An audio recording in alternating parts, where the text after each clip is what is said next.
संसारिया जागृति भारत की संसारिया सद्गुणों से सजती ब्रह्मा कुमारिया सद्गुणों से सजती ब्रह्मा कुमारिया जिनसे जगराते किए हम जागते जिनसे जगराते किए हम जागते वो जगाती सींचती मन प्यारियां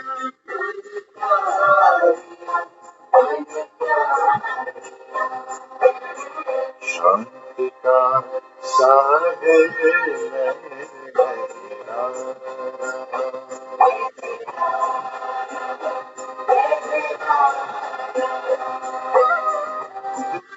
शांति का अंधेरा जा रहा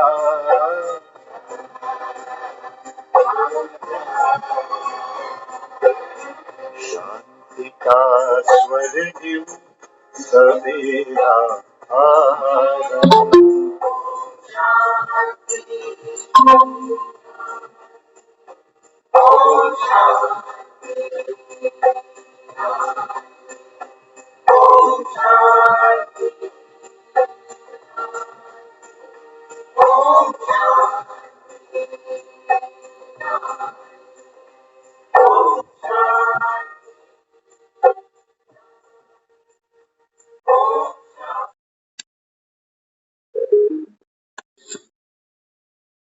ओम शांति। ओम शांति सभी को।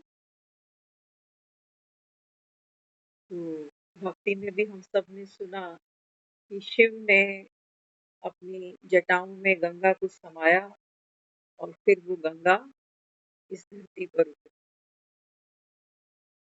बाबा कहते हैं बच्चे अभी तो संगम युग में देखो शिव कैसे, बाबा कहता है घर घर के अंदर ज्ञान की गंगा अभी बहा रहा है और हर आत्मा, बाबा कहता है, इस ज्ञान की गंगा का स्नान करके शीतल हो रही है, शांत हो रही, मुक्त हो रही।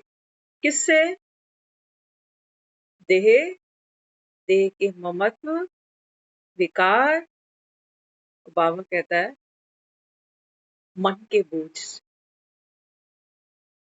दुनिया में बाबा कहता है जो लोग गंगा स्नान करने जा रहे हैं वो तो बाबा कहता है बच्चे और पतित होते जा रहे हैं, क्योंकि पानी की गंगा तो बाबा कहता है केवल शरीर को धोती।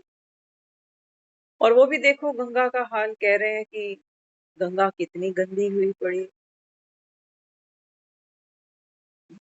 बाबा कहता है ये नदियां तो चारों युगों में होती, लेकिन सतयुग में बाबा कहता है कोई गंगा स्नान करने जाता नहीं, कोई नहीं जाता गंगा स्नान करने। बाबा कहता है वो भी एक नदी है। लेकिन हाँ, कलयुग में बाबा कहता है पाप बड़ा, क्रूरता बड़ी। हाँ, आज कहा ना बाबा ने, ये जो माया है ना, माया क्या देती है हमें? हाँ, आसुरी इज्जत। आज दुनिया देखो शानो शौकत के पीछे, इज्जत के पीछे कितनी मशक्कत कर रहे। तो बाबा कहते हैं माया की इज्जत कैसी है? दोगली। अभी अभी कुछ, अभी अभी कुछ। अभी किसी की तारीफ करेंगे, प्रशंसा करेंगे, और बाबा कहता है जैसे ही कुछ और बात होगी तो तुरंत बाबा कहता है फिर उसकी ग्लानि शुरू कर दे।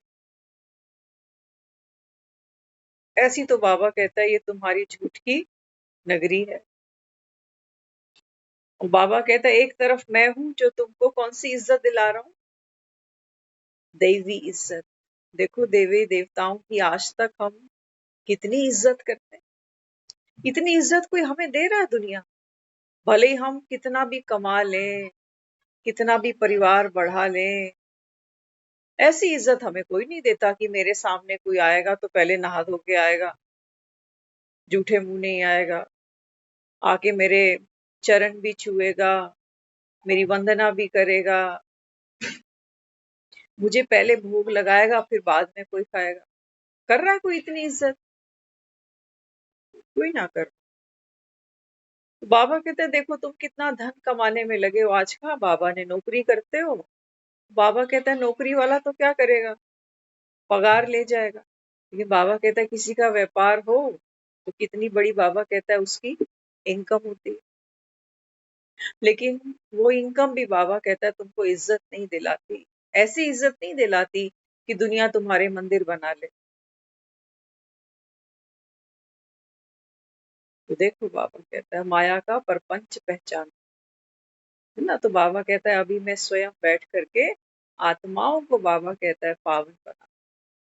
जितना बाबा कहता है आप पढ़ोगे, पढ़ाई के बिना बाबा कहता है बच्चे चढ़ाई हो नहीं सकती।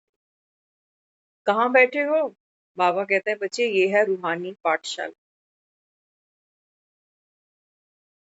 एक पाठ बाबा रोज बच्चों को पक्का कराते हैं, बच्चे अपने को आत्मा समझ के ना मुझे याद कर।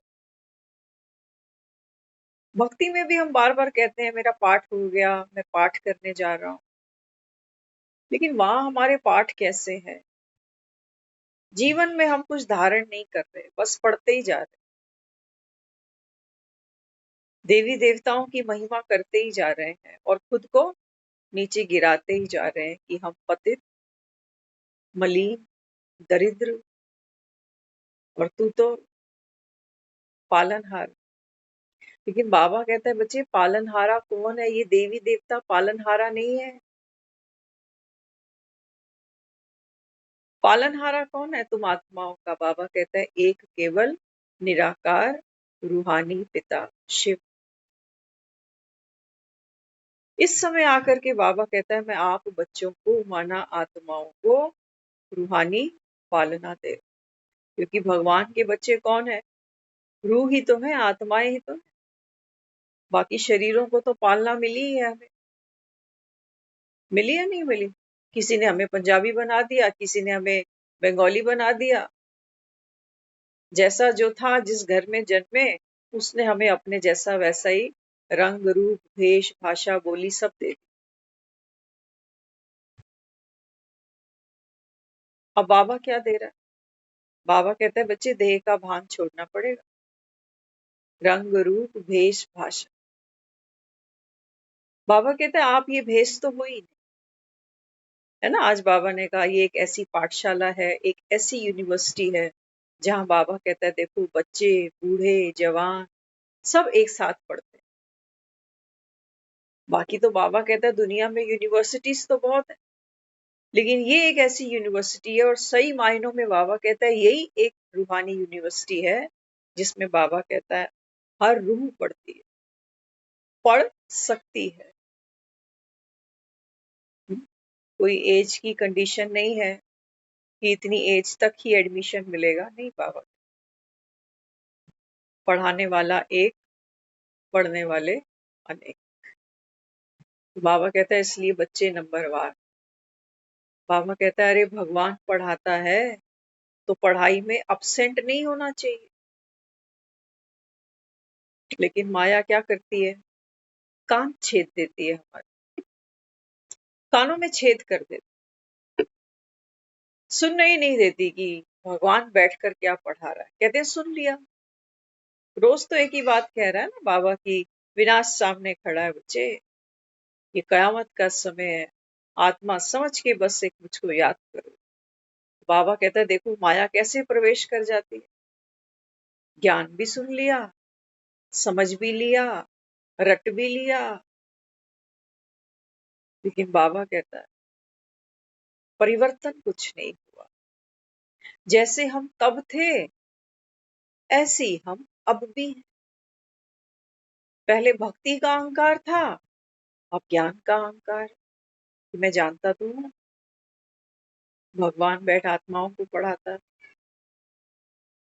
पढ़ तो मैंने भी लिया, लेकिन हम कहीं से पढ़े लिखे लगते नहीं। दुनिया में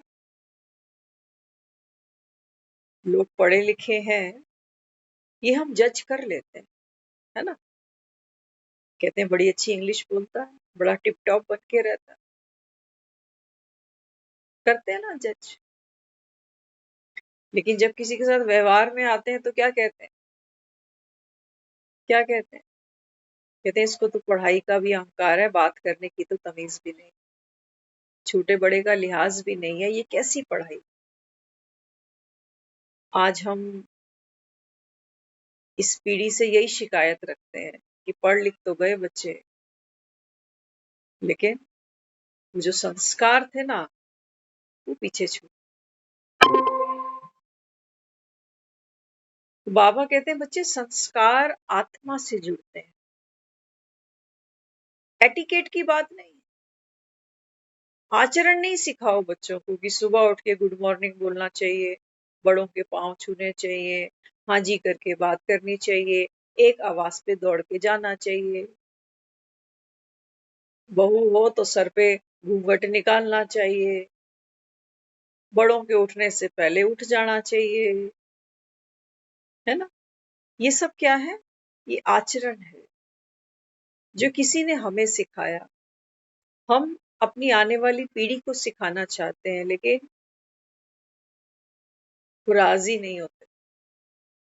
वो कहते हैं आपके टाइम और हमारे टाइम में तो बहुत फर्क है। आपको और काम ही क्या था?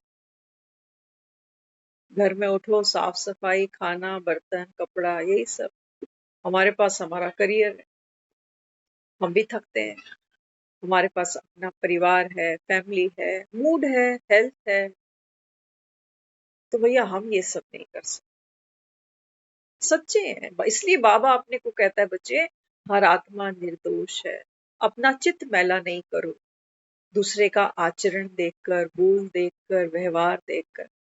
हम मिलते हैं लोगों से, रोज मुरली सुनने आ रहे हैं सेंटर पे, लेकिन जब उनकी पर्सनल लाइफ वो डिस्कस करते हैं ना, तो उसमें ज्ञान की कोई छाप दिखती नहीं, कोई छाप नहीं दिखती। वैसे ही घर के कलेश हैं, वैसा ही मेरा एटीट्यूड है, वैसी ही मेरी सोच है, लेकिन मैं ज्ञान रोज सुनने चाहती हूँ। और पता नहीं ज्ञान सुन के मैं उसका क्या मतलब निकालती हूँ। बाबा ने तो, हमने उनको कहा, मैंने कहा बाबा ने तो कल ही मुरली में बोला था ना कि जो देवी देवताओं के पास ताकत है ना, वो लड़ाई झगड़े वाली ताकत नहीं है कि हम सोचे कि देवी देवता भी अस्त्र शस्त्र लेके जा रहे दूसरों को सीधा करने। एक बार बताते हैं, एक गांव था, तो गांव के लोग, उन्होंने बेचारों ने कभी हवाई जहाज देखा नहीं क्या होता। तो बताते हैं एक बार एक एरोप्लेन था, वो क्रैश हुआ और उस गांव में गिर गया। तो गांव के जो लोग थे वो सोच रहे ये क्या है अजीब सी चीज। तो कैसे ना कैसे करके सारे मिलकर के कई महीनों तक वो एरोप्लेन ऐसे ही गिरा पड़ा रहा, जो उसके अंदर थे वो सब। लेकिन गांव वालों के हाथ में क्या आया? ये हवाई जहाज।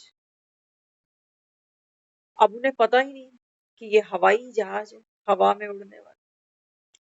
तो कैसे ना कैसे करके वो, क्योंकि बैलगाड़ियां ही देखी थी उन्होंने, तो कैसे ना कैसे करके वो हवाई जहाज के अंदर गए। और उन्होंने सोचा कि इसके अंदर तो पहिए भी लगे हैं, लेकिन ये चलेगा कैसे, वो किसी को ज्ञान नहीं। तो बच्चे भी थे, जवान भी थे, बड़ी एक्साइटमेंट थी कि इतनी बड़ी जो सवारी है इसमें कितने लोग बैठ सकते हैं, लेकिन इसको चलाने के लिए बहुत लोगों को पीछे से धक्का भी मारना पड़ेगा। तो कुछ लोग गांव के धक्का मारते थे और कुछ लोग अंदर बैठते थे। तो उनके लिए ये एक मनोरंजन का विषय बन गया। कई महीनों तक इसी तरीके से वो हवाई यात्रा करते रहे। कभी वो बैठता तो कोई पीछे धक्का लगाता, फिर वो अंदर बैठते तो वो धक्का लगाते। बहुत लंबे समय के बाद वहां कोई शहर का गया जो हवाई जहाज की अच्छी नॉलेज रखता। वो देखकर बड़ा हैरान हुआ। कहते ये जहाज यहाँ क्रैश होकर गिरा, और ये गांव वाले कितने भोले भाले, जो चीज उड़ सकती है इतने लोगों को एक साथ लेकर, और देखो इनको ज्ञान तो है नहीं, तो ये इसकी बैलगाड़ी बना के इसको हाँक रहे। तो उसने गांव वालों को कहा, अरे ये जमीन पे नहीं चलता, ये तो आसमान से बातें करता। बड़े हैरान हुए, कहते हैं ऐसी कौन सी सवारी होती है जिसके पहिए तो हैं लेकिन आसमान से बातें करती। तो जानकार था, उसने बोला कि सब बैठो, मैं बताता हूँ। तो जैसे ही उसने इंजन ऑन किया, तो थोड़ा सा वो जो एरोप्लेन, क्योंकि कई महीनों से बंद पड़ा था, तो थोड़ा सा वो उड़ा और फिर वो नीचे आ गया।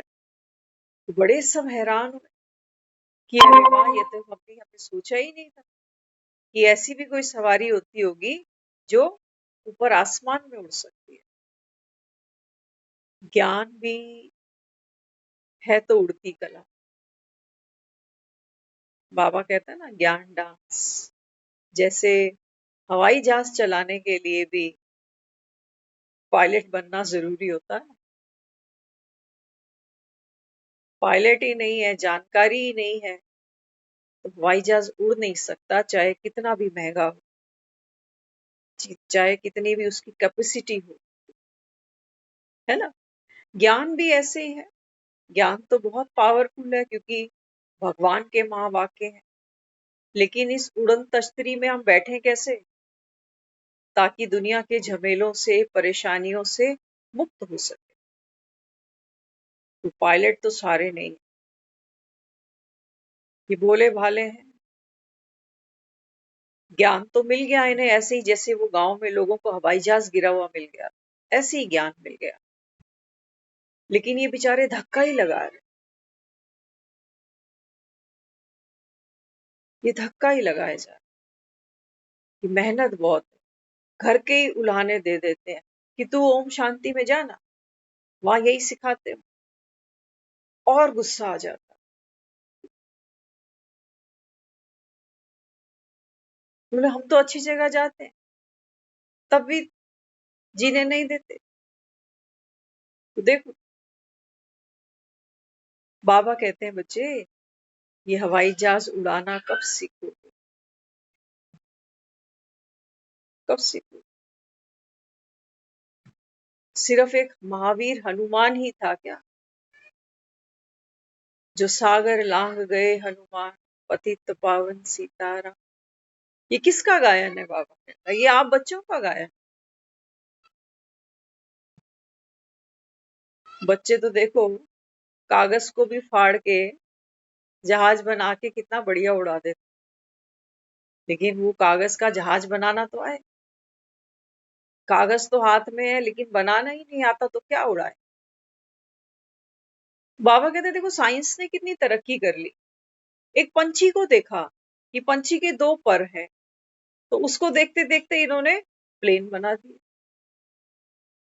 कितने पैसेंजर उसमें बिठा दिए। और जो यात्रा घंटों में, दिनों में होती थी, वो देखो चंद लम्हों में लोग कहां से कहां पहुंच जाए। तो ज्ञान भी बाबा कहता है बच्चे उड़न तस्तरी है, ये तुमको थकाने के लिए नहीं है, ये तुमको लोगों से उलझाने के लिए नहीं है कि तुम उलझो, कि तुम दुख पाओ कि ये दुनिया तो मुझे नहीं समझ रही, कि मैं तो ज्ञान सुन रहा हूं। मुझे तो बाबा कहता है बच्चे उठते बैठते अपने को आत्मा समझ के बाप को याद कर। तो ये पायलट बनने की सीट है। आज हम सोच रहे थे इसके बारे में कि वाकई वो बहन रोज ड्रामा ड्रामा करती रही। कल का ड्रामा क्या हुआ, आज का ड्रामा क्या हुआ। वो कह रही कल इतना कुछ हो गया घर में, तो मैं तो गुस्से में ही थी। खाने के बाद थोड़ी देर बाद मैं दूध गर्म करती हूँ और फिर दूध पी के सोते। कहते कल ऐसा हुआ, मैं किचन में गई, मैंने दूध चढ़ा दिया, गैस कम थी, जाके मैं लेटी तो पता ही नहीं मुझे कब नींद आ गई, रोते रोते। फिर वो पतीली गैस पे चढ़ी पड़ी, कोई 11 बजे से। 11, 12, 1, 2, 2:30 रात के 2:30 बजे उसके घर का कोई उठा और उसने देखा धुआं धुआं। तो बोली देखो ड्रामा, बाबा ने क्या ड्रामा दिखाया। बाबा कोई ड्रामा नहीं दिखा रहा, माफ कर, ये याद नहीं है बाबा की। इसको याद नहीं कह सकते कि हम तो घड़ी घड़ी बाबा बाबा करे जा रहे हैं। देखो बाबा ने क्या ड्रामा दिखाया, बाबा ने मुझसे ये कराया। बाबा तो कह रहा है मैं बच्चों की मेहनत देख ही नहीं सकता। बाबा कहते हैं मैं तुमको दुख धाम से निकालने आया, सुख स्वरूप बनाने आया हूं। तो आज हम सोच रहे थे, मैंने कहा ये ज्ञान तो सुन रहे, लेकिन ये ड्रामा तो हावी होता है ना। बाबा कहता है ड्रामा में नून है, परिस्थितियां, लोग, पुराने हिसाब किताब। लेकिन मुझे क्या करना है, बाबा बाबा करती जाऊं और पत्थर भी मारती जाऊं और दुखी भी होती रहूं, क्योंकि पत्थर जब मारूंगी तो पत्थर खाने भी तो पड़ेंगे। तो आज हम सोच रहे थे इसके बारे में, चलते चलते एक विचार आया मन में, शेयर करते हैं आपके साथ। है ना, हम जब छोटे होते हैं ना, तो हम अक्सर कुछ ऐसे खेल खेलते थे, है ना। जैसे हमें तो याद है, हमने खेला हुआ है ये, तब ये ध्यान आया हमें। बाबा कहते हैं बच्चे ड्रामा के भी नॉलेजफुल बनना पड़ेगा, है ना। हम सिर्फ ये सोच के कि ड्रामा है ना, ड्रामा है ना, अरे ड्रामा खेल के ही तो बाबा कहते हैं बच्चे नंबर मिलते हैं। ड्रामा माना खेल। और जब मैं कोई खेल खेलती हूँ, जब बचपन में हमने कोई खेल खेले, तो पहले ही वो समझा देते हैं देखो ये रूल्स हैं खेल के, बाद में नहीं रोना कि मुझे पता नहीं था। तो हम क्या करते थे जब छोटे छोटे होते थे, तो हमें याद आया, मैंने कहा हाँ हम ऐसा करते थे कि जैसे पत्थर पे पत्थर रखा, जिसको हम कहते थे पिट्ठूग्राफ, है ना। कुछ और भी ऐसी गेम्स होती थी। तो हमें याद आया कि जब हम पॉइंट्स बनाते थे ना, तो फिर वो क्या करता था सामने वाला, हम उसके कंधे पे चढ़ते थे, कहते थे तू मुझे वहां से वहां तक एक राउंड दिलाएगा। तो हमको ये आज याद आया, मैंने कहा बिल्कुल, अगर मुझे ट्रिक पता होगी कि मुझे पॉइंट्स कहाँ से लेने, कैसे आउट होने से बचना है, कैसे पॉइंट्स बनाने हैं, तब तो मैं इसके कंधे पे चढ़ूं, नहीं तो ये मेरे कंधे पे चढ़ेगा। तो हमें ये लगता था कि नहीं, पॉइंट्स तो मुझे बनाने हैं, मुझे इसके कंधे पे 1 राउंड लेना है, 2 राउंड लेने हैं, 3 राउंड लेने हैं, है ना। बड़ा मजा आता था कि मैं जीत गई, अब तू बिठा कंधे पे। है तो ड्रामा, कोई ज्ञान सुन रहा है या नहीं सुन रहा, है ना। नाटक है, बाबा कहता है बेहद का नाटक है। हर आत्मा अपना पार्ट खेल रही है, लेकिन कोई मेरे कंधे पे चढ़ेगा, इसका मतलब हम हार रहे हैं गेम में। कंधे पे कौन चढ़ता है, वो तो बच्चों की गेम है, देखो कंधे पे कोई लटक जाता है ना, उसको उठा के फिर चलना। लेकिन यहाँ बोझ कंधे पे नहीं है। यहाँ ऐसा नहीं है कि सास के कंधे पे जो है बहू लटकी पड़ी है कि चल घुमा मुझे पूरे घर में। वो बेचारी कह रही अभी कल परसों तो करवा चौथ गया, इतना खर्चा किया, छत पे गई इसके साथ, फोटोएं खींची मैंने इसके साथ, और देख अगले दिन इसका ड्रामा।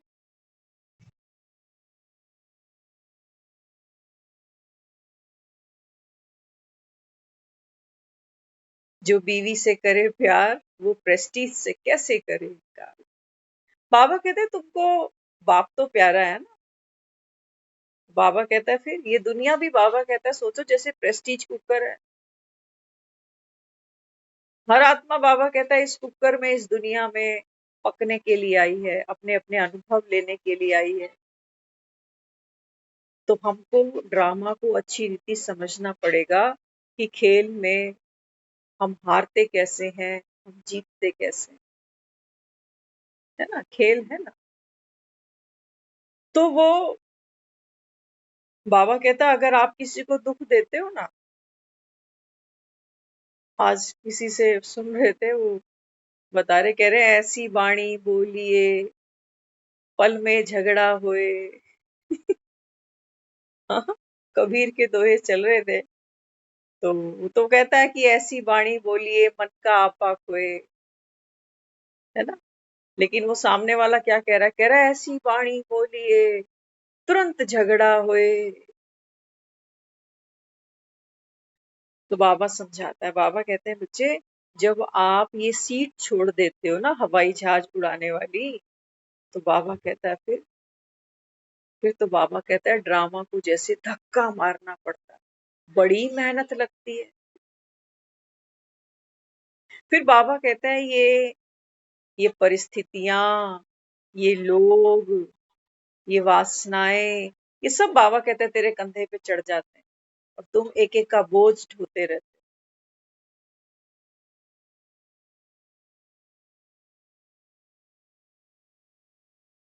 तो पायलट बनाना बाबा सिखा रहा है। बाबा कहते हैं बच्चे, अगर तुमको ज्ञान का जहाज उड़ाना आ जाए ना, यही तो योग है। जहाज क्या करता है देखो, जहाज जब चलता है ना, तो पहले पहिए पे दौड़ता है। ध्यान से समझ, जहाज उड़ने से भी पहले पहिए पे दौड़ता है, और एक स्पीड के बाद वो जमीन छोड़ देता है। योगी आता, बाबा कहता है बच्चे, अब ऐसा नहीं है कि जैसे ही उसने जमीन छोड़ी तो उसके पहिए खत्म हो गए, नहीं, पहिए उसके पास अभी भी है। बुद्धि का योग, बाबा कहता है ये तुम्हारी पहिए है ना, सोचो ये बुद्धि है, तो बुद्धि कहाँ है, अभी जमीन पे जुड़ी हुई है। रिश्ते, संबंध, लेन देन, व्यवहार, ऐसा वैसा। बाबा कहते हैं बच्चे, उड़ जाओ, देह को भूल जाओ थोड़ी देर। अगर पहिए ही खोल के रखे रहोगे तो बाबा कहता है फिर उड़ोगे कब। लेकिन हम उड़ेंगे कब, याद रख,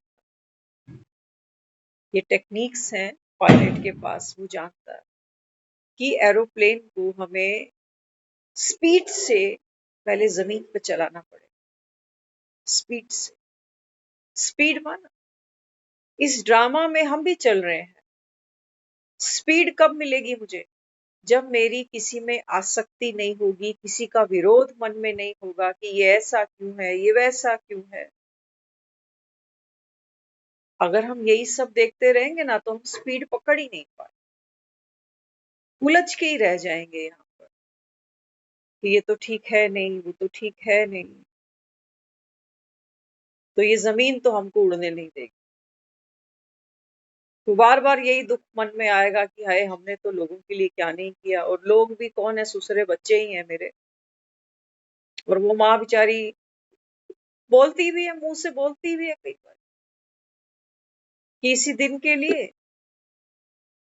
तो बताओ, ये वो आत्माएं हैं जो रोज सेंटर पर ज्ञान सुनने आ रही।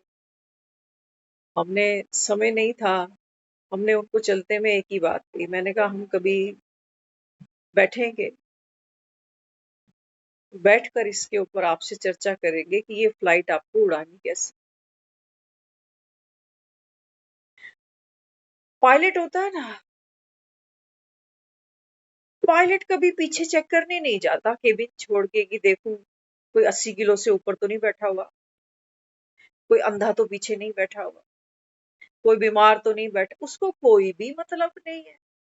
क्योंकि कैपेसिटी है उस प्लेन के पास कि इतने पैसेंजर्स तो वो उड़ा ही सकता है। हम हम दुखी होते हैं, कहते मेरी फ्लाइट में ना पीछे 4 बहुएं बैठी, मैं उड़ूं साथ में इन्हें भी उड़ाऊं, गलूं मैं, ज्ञान में गलना पड़ता है, ऐसे फ्लाइट नहीं उड़ती। गलना माना ईगो छोड़नी पड़ती है, अहंकार छोड़ना पड़ता है। अब मैं सोचूं उड़ू मैं, गलू मैं, मेहनत मैं करूं और पीछे ये बहुएं आराम से उड़ती रहे। सुख देना क्या समझते हो? बाबा कहता है ना, दूसरों को सुख दो, तो क्या दोगे सुख? क्या सुख देंगे? जो मकान है, दुकानें हैं, पैसा है, वो तो सब इनका है ही है। जीते जी भी है तो मरने के बाद में भी है। और वो देने का भी बड़ा दुख है हमें, कि आई और 4 दिन में मालकिन बन गई। क्या करें? वो बेचारी आज हमको सारी, उसने अपनी बिरादरी, मेरी वो अरबपति, वो खरबपति, बहू एक गिलास पानी दे के राजी नहीं, नौकरों के हाथों से काम चल रहा है सारा। उनका ये तो बाबा कह रहा है, ये कलयुग है, ये हम सब देख चुके। अब आप क्यों कलयुग दिखा रहे हो हमें? कलयुग तो हम सब ने देखा, तभी तो हम ज्ञान सुन रहे हैं कि इस कालक से मैं कैसे बचूं। कालक उठाओ नहीं, अभी ज्ञान सुना ना हमने, भोर से पहले की है ये काली माँ। कभी देखो तो सही कि सुबह होती कैसे है। आधी रात को देखो उठ के 4 बजे 5 बजे, बिल्कुल अंधेरा ही अंधेरा, काली माँ है। और देखो लाली माँ कैसे आती है सूरज की। यही तो पुरुषार्थ। वो सूरज कभी क्या शब्द बोले, सूरज कभी भी उस काली माँ से, उस अंधकार से घृणा नहीं करता, गुरेज नहीं करता, परहेज नहीं करता, घिन नहीं खाता कि ये काली माँ और मैं लाली माँ। वो डरता नहीं कि ये काली माँ मेरी लाली माँ को निगल गई तो। ना ही उसकी अंधकार से कोई दुश्मनी है। मोस्ट इंपॉर्टेंट,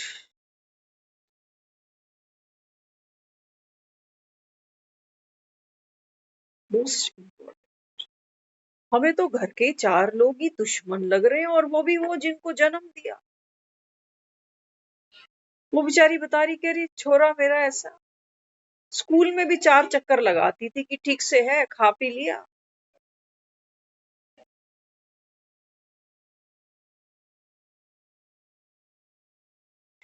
भैया फ्लाइट चलानी सीखनी पड़ेगी, है ना? अगर किसी को पायलट बनना हो ना, तो इसके भी कोर्स होते हैं। थ्योरी भी सिखाई जाती है, तो प्रैक्टिकल भी कराया जाता है कि भैया आजा, अभी तेरा लाइसेंस बना नहीं है, अभी तू असिस्टेंट पायलट पायलट बन पहले।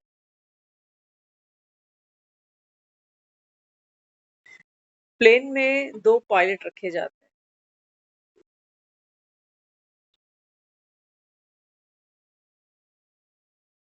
बाबा कहते हैं बच्चे बगल में मुझे बिठा ले।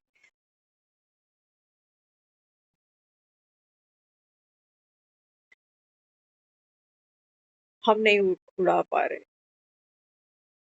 हमें बड़ा भारी लग रहा है ये ज्ञान। आत्मा समझ, मुझ बाप को याद।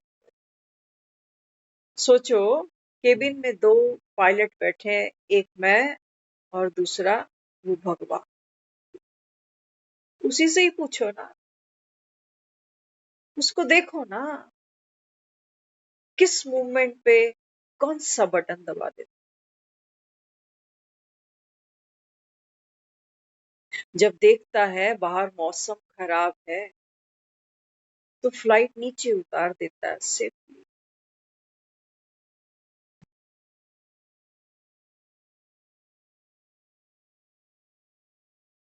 बाबा कहते हैं बच्चे, फ्लाइट पे उड़ना तो कितना बड़ा सुख होता है ना? कितना बड़ा एडवेंचर है। ना ट्रैफिक है, ना नीचे का वो शोर है, ना पोल्यूशन है। लेकिन बाबा कहते हैं तुम्हें आदत पड़ गई धक्के खाने। आज आया मुरली, धक्के खाते, दूसरों के घर जाके देख कर आते हो कि उनका भी हवाई जहाज उड़ता थोड़ी, वो भी घसीट रहे हैं हवाई जहाज। अरे कोई जानता ही नहीं उड़ाना, तो सब धक्का ही तो मारेंगे। गांव के सारे बेचारे धक्का ही तो मारेंगे, किसी को पता ही नहीं कि उड़ना कैसे है। आप बोलो कि नहीं बेटा उड़ा देना, बेटा तो माफी मांग सकता है ना। क्या बेटे को जरूरी है तू तड़ाक करना, वो भी बहू के सामने? अरे नहीं आ रहा उसको उड़ाना, और बहू बेटा तो फिर भी सॉरी बोल दे, वो तो ससुरी सॉरी भी नहीं बोल, उसको भी नहीं आ रहा उड़ाना। पता नहीं बाबा क्या मुरली चलाता है ये बाबा जी, लेकिन हमें सीखना है। मैं वो सूरज हूँ, बाबा कहता है आप वो सूरज हो। आज बाबा ने कहा है रिलीजो पॉलिटिकल। बाबा तो हमें सब दे रहा है, लेकिन हमारी बुद्धि के ढक्कन खुलते नहीं है। हम मुरली के पॉइंट्स लिख लेते हैं रजिस्टर में, कि दीदी पूछेगी मुरली में क्या था, तो धड़ से दो चार पॉइंट सुना देंगे। अरे वाह क्या मुरली रटी है इसने, ये मास्टर मुरलीधर है।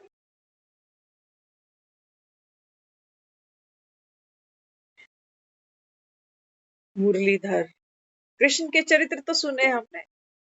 कहते शिशुपाल ने 100 गालियां निकाली। शास्त्रों में जो वर्णन है, बाबा कहता है आटे में नमक जैसा, है ना। 100 गालियां वो निकालता गया, और यहाँ श्री कृष्ण मुस्कुराते गए, मुस्कुराते गए, मुस्कुराते गए। लेकिन जैसे ही 100 गाली खत्म हुई तो उन्होंने सुदर्शन चक्र निकाल दिया। बाबा कहते हैं बच्चे यहाँ गलती करते हो। पहली चीज, बाबा कहता है कोई तुम्हारी ग्लानि करे, मुंह पे ही करे, 100 बार करे, 1000 बार करे, लाख बार करे, बाबा कहते हैं क्या तुम मुस्कुरा सकोगे?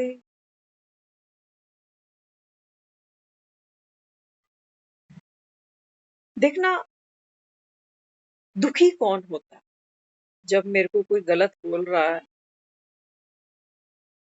तो कौन है जो अंदर से दुखी हो? किसको दुख हो रहा है अंदर? किसको हो रहा है? ये है अहंकार। आप देखो, दुनिया में कोई कितना भी बदसूरत हो, लेकिन अपने को हर कोई क्या देखता है? सुंदर, है ना।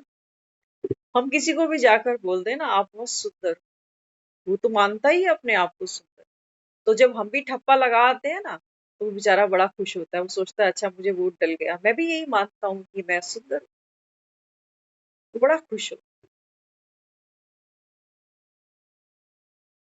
खुशी उस अहंकार को कब मिली? जब वो झूठ के बिल्कुल नजदीक था। अंदर से मैं भी जानता हूँ कि ये कितना सुंदर है। हम अक्सर लोगों से मिलते हैं ना, क्या कहते हैं? कहते हैं आपसे मिलते हैं ना मुझे बड़ा अच्छा लगता है। सचमुच ऐसा होता नहीं है, ये हमने एक शिष्टाचार बना लिया कि आज तो बड़े दिनों बाद दर्शन हुए बड़े बड़े लोगों के। बाबा कहता है बच्चे बड़ा आदमी तो एक ही है दुनिया में, वो कौन है? लक्ष्मी नारायण। और तुम, बाबा कहता है, आते जातों को कहते हो बहुत बड़े बन गए। बड़े बड़े लोग हमारे घर आते ही नहीं। करते हैं ना हम ये सब बातें। तो मेरे अहंकार को खुशी कब मिलती है? जब कोई मेरी प्रशंसा करता है। और प्रशंसा किस चीज की होगी? अगर मैं समझदार हूं और किसी ने मुझे आकर ये कह दिया कि आप तो बहुत इंटेलिजेंट हो, इसमें प्रशंसा की बात नहीं है, ये सच्चाई है, मैं जानती हूँ कि हूँ। तो प्रशंसा किस बात की? खुशी कब मिलती है? जो मैं नहीं हूं और फिर वो कोई आके मुझे कहे कि आप हो, तब खुशी मिलती है ना। मिलती है, नहीं मिलती? कोई सुंदर नहीं है, उसको बोलूं जाके सुंदर हो, तो देखो कितना खुश होता है। और कोई कोई बेचारा पूरा सूरा है, कहूंगी तू तो बड़े पैसे वाला है, उसको बड़ी खुशी मिलेगी। इसलिए आपने देखा होगा दुनिया में जब हम अंधों को अंधा कहते हैं ना, उनको बड़ी तकलीफ होती है। तो वहां बताया, कहते हैं सूरदास बोल दो तकलीफ कम होएगी। सूरदास का मतलब भी अंधा ही है, लेकिन देखो अंधे को अंधा कहा तो लड़ाई करने लगे, और सूरदास कहा तो बात तो वही। तो जब कोई मेरी ग्लानि करता है तो कौन हर्ट हो रहा? अहंकार। बाबा कहता है बच्चे जितनी तेरी पकड़ गहरी होगी उतने जख्म नासूर होंगे। आपकी अपेक्षाएं आपके दुख का कारण है कि धन मेरा, घर मेरा, बच्चा मेरा, और बात ऐसे करेंगे मुझसे जैसे मैं इनका दिया खा रहा। ऐसे तो प्लेन नहीं उड़ेगा, ऐसे प्लेन नहीं उड़ेगा, क्योंकि हम जमीनी बातों को छोड़ नहीं पा रहे। धरती का खिंचाव वो कम ही नहीं हो रहा, तो ऊपर कैसे उड़ू? बातों से ही मुक्त नहीं हो पा रहा, बातें ही पीछा नहीं छोड़ रही। तो ये ज्ञान की गंगा तो बाबा तू कितनी भी बहाता जा, हम पार नहीं लगने वाले।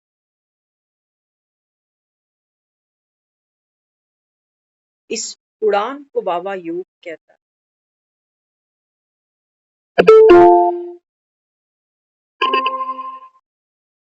तो उड़ना अपने आप में एक बेहतरीन अनुभव है। जब तक हम उस लाइटनेस को महसूस नहीं करते ना, जो पायलट को जो खुशी होती है जब वो प्लेन उड़ाता, कितनी खुशी होती है उसको कि वाह, आज तो मैं भी प्लेन उड़ाना जान गया। आज वो कोर्स कामयाब हुआ जिसके लिए मैं रोज घर से इंस्टीट्यूट जाता था पायलट बनने के लिए। आज सफल हो गई मेहनत में। अब कौन सा प्लेन उड़ाना है, कौन सी कंट्री का उड़ाना है, वो कोई मायने नहीं रखता। अब कला उसके पास। हम हम ये सोचते हैं बाबा ये घर का तो हम नहीं उड़ा पाएंगे हवाई जहाज, इसमें तो पैसेंजर बड़े बेकार हैं। हम ना, हमें सेंटर पे कोई सेवा दे दे, हम वहां उड़ा लें। हम ब्राह्मणों को साथ में उड़ा लेंगे, हम इन्हें नहीं उड़ा सकते। इसको पायलट कहेंगे? माना ये पायलट तो वो पायलट हो गया जो कह रहा है कि मैं पायलट्स को ही उड़ाऊंगा। एक हवाई जहाज में 2 पायलट बतेरे, 150 पायलट बैठेंगे क्या एक हवाई जहाज? तो बेचारे जो उड़ना नहीं जानते ये कहाँ जाएंगे?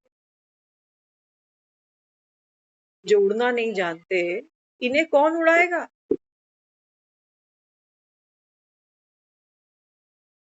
बाबा कहते हैं बच्चे तभी तो मंदिरों में ये तुम्हारे लिए तालियां बजाते हैं कि तुमने ऐसे ऐसे जहाज उड़ा दिए जो हम कभी उड़ाने की सोच नहीं सकते थे। गुरुद्वारों में हमने जाकर ये अरदासें करी है ना, नानक नाम चढ़ती कला तेरे पाने सरबत का। बाबा कहते हैं बच्चे ये है उड़ती कला। एक तेरे बहाने बाबा कहता है पीछे जितने भी बैठे हैं ना सबका भला हो जाए। तो उड़, तू पंख फैला। बहुत है यहाँ पर, हम एक ही का एग्जाम्पल क्या दें आपको, लेकिन बहुत से हमको मिलते हैं। वो बेचारे नियम से रोज सेंटर पहुंचते हैं, बुलाने भी देते होंगे बाबा को कि बाबा मैं तो रोज ज्ञान सुनने वाला, लेकिन मेरी सदगति नहीं हो रही, मैं और दुखी हुआ पड़ा हूं।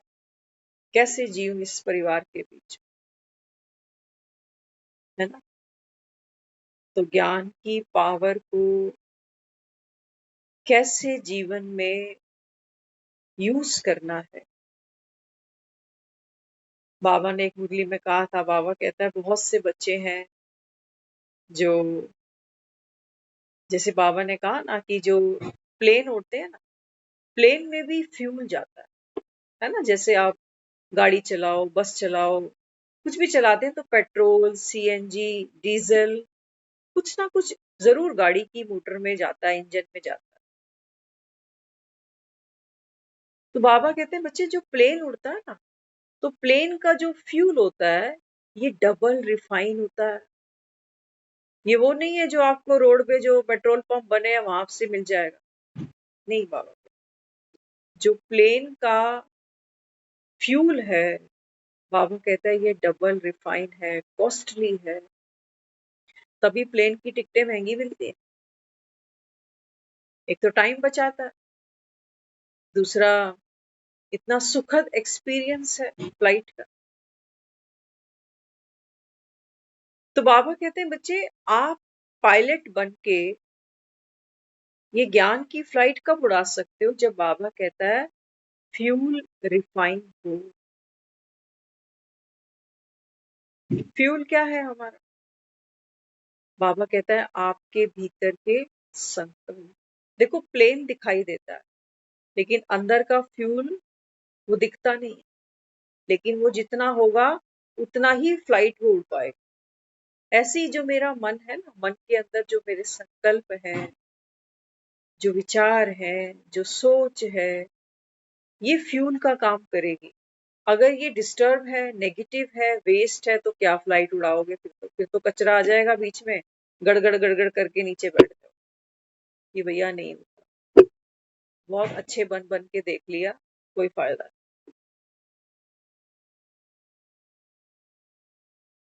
तो बाबा तो मुरली में कहता है, बाबा कहते हैं बच्चे उमंग तो करते हैं कि हम उड़ेंगे, परम धाम तक जाते हैं ना, जब कमेंट्री चलती है तो बाबा कहते हैं निकलते भी हैं, एयरपोर्ट तक आते हैं,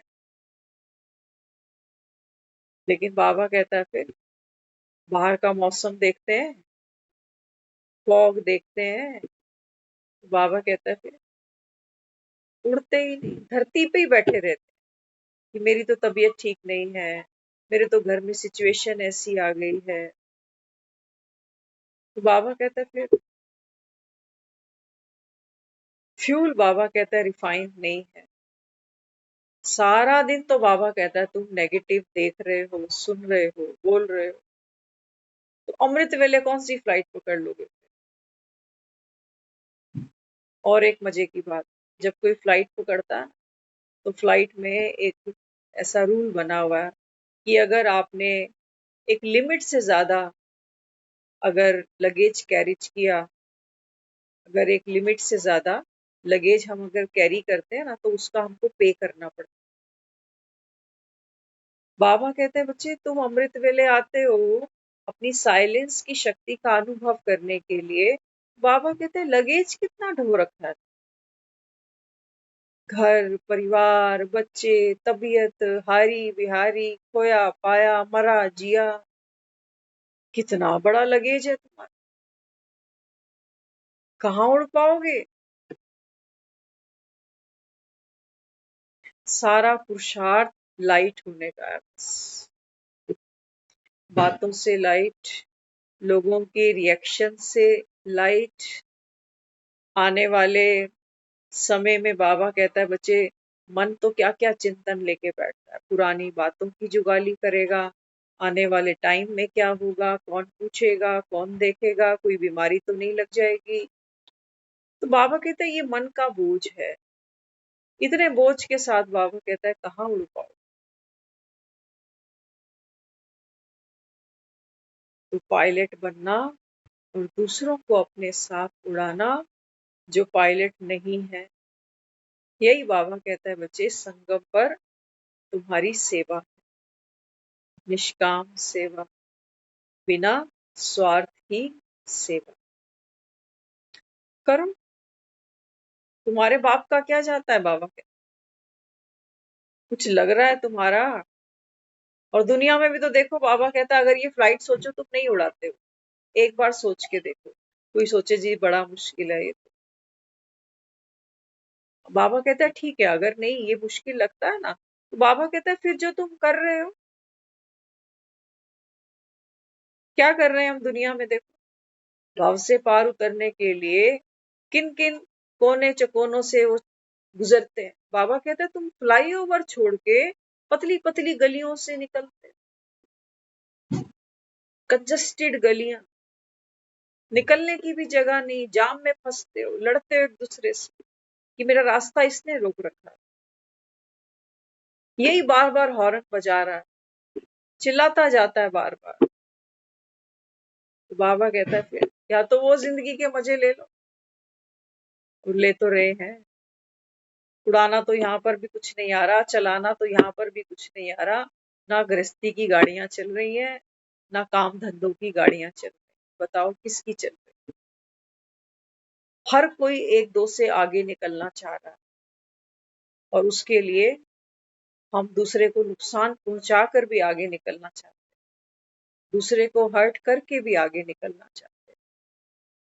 तो ना तो रिश्तों का कोई वजूद बचा अभी, ना इंसान के ईमान का, और ना ही बाबा कहते हैं बच्चे, ये जो जन्म तुमको मिला ना, जिसको तुम कह रहे हो हीरे जैसा अनमोल, ये तो कहीं से हीरे जैसा अनमोल लगता ही नहीं। ये तो ऐसे दुनिया जी रही है जैसे सजा है, कि पता नहीं भगवान कौन सा बदला मुझसे ले रहा है। बाबा कहता है फिर यहाँ पे भी दुखी है, तो क्यों ना फिर भगवान के साथ बैठो। और बाबा कहता है अगर एक बार तुमको फ्लाइट उड़ानी आ जाएगी ना, तो बाबा कहता है फिर पीछे मुड़ के देखोगे नहीं। और इसीलिए तो बाबा कहता है तुम मुझे याद करते थे कि मेरे बंधन छुड़ा दे, मुझे भव से पार उड़ा दे। बाबा कहता है सीखो, ये स्कूल, ये पाठशाला, ये यूनिवर्सिटी, बाबा कहता है मैंने सिखाने के लिए ही शुरू की है। तुम सीखना नहीं चाहते हो, तुम रट्टे मार रहे हो। रट्टे मारने से थोड़ी कोई फ्लाइट उड़ती है, टेक्निकल नॉलेज भी तो होनी चाहिए। तो बाबा कहते हैं बच्चे तुम्हारे ये 4 सब्जेक्ट है, ज्ञान, योग, धारणा और सिद्ध। ज्ञान में ही सब कुछ आ गया, सब कुछ आ गया। अलग अलग दिखते हैं, लेकिन है एक ही बात। जो आत्मा समझ से ज्ञान को समझती है, तो योग, तो फिर योग करना किससे?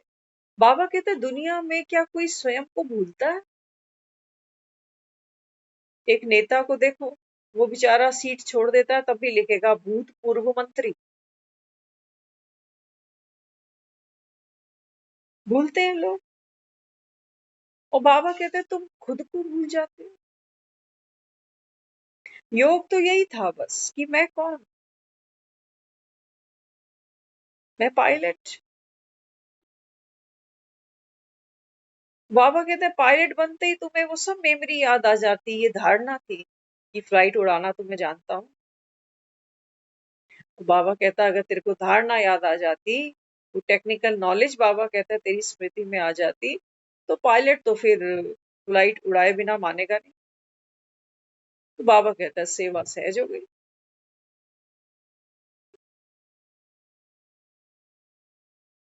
एक तीर से कितने निशाने? योग भी सद गया, धारणा भी सद गई, सेवा भी सद गई। लेकिन हाँ, पराकाष्ठा बाबा कहता है ज्ञान। तो ज्ञान को समझना, ज्ञान को जीवन में यूज करना, है ना। जैसे आप देखो, हर चीज को यूज करने की एक विद्या सिखाई जाती है। सिखाई जाती है नहीं? आप मेकअप करते हो ना सर, तो मेकअप करने की भी एक कला है। ऐसा नहीं कि वो फाउंडेशन सारा हाथ पे पलट लिया और ले लगा लिया, आज कि वो लिपस्टिक पकड़ी और सारी घुमा दी। नहीं, एक कला है। कैसे आउटलाइन देखनी है, कितना डार्क, कितना लाइट, कौन सी ड्रेस से कौन सा कलर मैच, कला है ना। तो बाबा कहते हैं ऐसे ही मैं तुमको सिखा रहा हूँ कुछ। जैसे शरीर को सजाना तुमने सीख लिया, शरीर को पहनाना ओढ़ाना सीख लिया, ऐसे ही बाबा कहते हैं बच्चे, मैं भी आत्मा को स्वमान से सजाना। स्वमान बाबा कहता है तुम्हारे आत्मा का वस्त्र है। तो बाबा कहता है फिर ये जितने तुमको गुण दे रहा हूँ, शक्ति दे रहा हूँ, ये सब बाबा कहता है ये आत्मा के अंदर पावर। लेकिन हम में कोई भी पावर, हम रोज रटते जा रहे हैं, मैं आत्मा हूँ, पवित्र आत्मा हूँ, सुख स्वरूप हूँ, और घर में जाकर ये तलवार भी खोल दी, वो धनुष भी खोल दिया, और अहंकार साथ में कि मैं तो बाबा का बच्चा। ड्रामा में मेरा पार्ट ऐसा, बम लगाने वाला। कल एक बहुत अच्छा इंसिडेंट हुआ थोड़ी सी कॉमेडी भी साथ साथ चलती है। कल हम रात को जब सोने गए ना, तो रूम में अजीब सी आवाज आ रही थी, जैसे वो सोचो कोई अलार्म क्लॉक होता है या किसी बच्चे का कोई टॉय होता है, तो उसमें से आवाज आ रही, टी टी टी टी। ये आवाज कहाँ से आ रही? जो बच्चा साथ में वो कहने लगा, कहता है कि मुझे लग रहा है कि कोई किसी ने बॉम्ब तो फिट नहीं कर दिया। तो वो कहने लगा, कहता है आंख बंद कर लो, 10 9 8 7 6 5 4 3 2 1 ब्लास्ट। ब्लास्ट तो हुआ नहीं। फिर उसने कहा नहीं, किसी को बुलाओ जो बॉम्ब को डिफ्यूज करना जानता हो। ये कल रात की बात है। तो हमने फिर फोन किया, तो रूम से उठ के तो नहीं गए, फोन किया। मैं कहा भाई, अब उसका फोन भी बिजी, उसने 2 बार फोन काट दिया, ये सोच के कि शायद बच्चा मिला रहा है। हमने फिर वॉइस मैसेज किया उसको अंदर कि भाई यहाँ पर आवाज आ रही है कोई अजीब सी।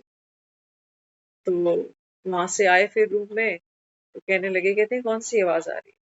तो आवाज नहीं पल्ले पड़ी, चले गए वापस, कहते हैं कुछ भी नहीं। फिर जिसको फोन किया था वो आए, तो कहने लगे मैंने आपका वॉइस मैसेज सुना, अभी कौन सी आवाज आ रही? उसने आवाज सुनी। मैंने कहा इसी को बोल, यही डिफ्यूज करना जानता है बॉम्ब को, और तो किसी के बस की बात नहीं है। एक भी तार गलत छेड़ रही तो सब मरेंगे। तो उन्होंने फिर आसपास कंफर्म किया कि आवाज कहाँ से आ रही। कोई कह रहा स्कूटी खुली रहेगी किसी की, कोई क्या हुआ, तो कोई क्या हुआ। तो फिर लास्ट में वो आवाज रुकी, और फिर 2-4 बार रुके, फिर खत्म हो गई। तो कहने का भाव, कल हम इस टॉपिक पे थे रात को, कि बॉम्ब लगाना, देखो घर में भी बॉम्ब लगते हैं, है ना। किसी ने एंगर का बॉम्ब फिट कर रखा, ब्लास्ट तो होगा। लेकिन कोई एक तो हो जिसको डिफ्यूज करना आता हो, सब बच जाएंगे। कोई एक होना चाहिए एक्सपर्ट, कि भैया इसने तो बॉम्ब लगा दिया, ये तो मरेगा भी और मरेगा भी। क्योंकि जो बॉम्ब लगाते हैं, तो रिस्क जोन में तो वो सबसे पहले खड़ा हो, क्योंकि दूसरे बॉम्ब तो लगाने वाले पहले भाग जाते हैं। लेकिन ये जो बॉम्ब है, जिसको बाबा कहता है आसुरी बॉम्ब, ये जो घरों में बार बार लगते हैं, ईगो का बॉम्ब लगता है, कभी एंगर का लगता है, कभी ग्रीड का लगता है ना। कोई आएगा कहेगा अरे उसने तो फ्लैट खरीद लिया, इतना बढ़िया फ्लैट खरीद लिया। अब कोई हो तो इसको डिफ्यूज करे, नहीं तो बेचारा वो सो नहीं पाएगा कि हम कब खरीदने वाले। इसलिए बाबा हमको ये ज्ञान दे कि बच्चे, हर आत्मा इस समय पैसे के पीछे भाग रही है। दूसरे को देखते हैं तो सुखी नहीं होते हैं, दुख मनाते हैं। तो कोई एक होना चाहिए जो बॉम्ब को डिफ्यूज करना जानता हो, कि मुझे इस फ्लो में जाना नहीं है इनके साथ। कि कोई गुस्सा हो रहा है तो मैं भी हो जाऊं, कोई ग्रीड है, कोई लोभ है, तो मैं भी करूं। शांति की शक्ति से। शांति की शक्ति क्या है? बाबा कहते तुमने जान लिया ना कि इस दुख धाम में, कल परसों बाबा ने एक बड़ी प्यारी बात की। बाबा कहता है इस दुनिया को ना धाम नहीं कह सकता। धाम तो बाबा कहता है तीर्थों के लिए कहते हो, सुख धाम, परम धाम। लेकिन बाबा कहता है इसको दुख धाम नहीं कह सकता, नहीं तो ये तीर्थ ही बन जाएगा। बाबा कहता है ये नर्क की दुनिया। तो नर्क की दुनिया में देखो लोग बावरे हुए पड़े। तो बाबा कहते हैं बच्चे तुम पायलट बनो, बाप का नाम रोशन करो। ओम शांति।